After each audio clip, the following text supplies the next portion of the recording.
Hey everyone, and welcome to another video where I will be showing you how you can copy and paste style, position, and animation of every element on your slide.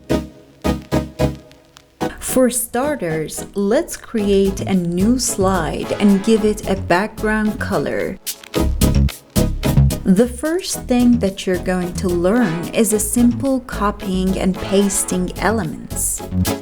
See here, I am holding Control and selecting these elements because I want to have the exact same ones on the other slide. So after selecting, I right-click on them and choose Copy.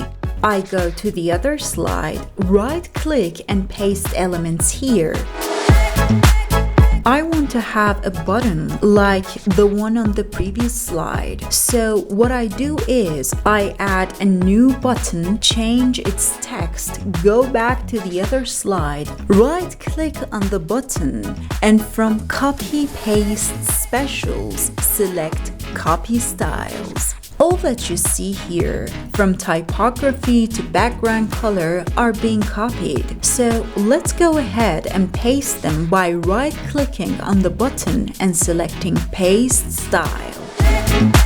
I want the button to be in the exact same position as the other one. So I copy position of this button and paste it to the other one.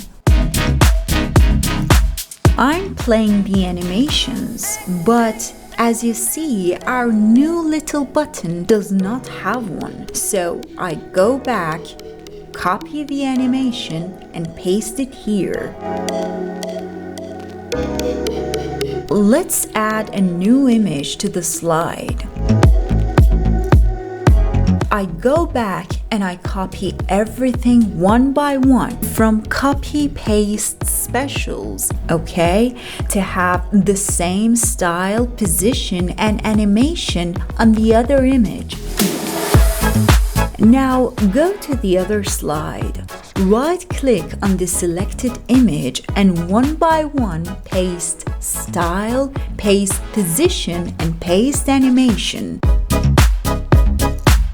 The other slide is about spring collection, so I will copy these texts except for summer by pressing Ctrl+C on my keyboard and go back to my new slide and just press Ctrl+V to paste them. Let's complete the missing text by adding a new heading text and change its text to spring. Again, I go back and copy style, position, and animation of this text and paste them all on the other text. Don't forget to like, subscribe, and hit that notification bell for more content like this. Congrats! You've mastered copying elements between slides, which you can use in different cases when designing a slider. Alright folks, that's it for today. Please let us know in the comments what you'd like to learn next. Thanks for watching the video.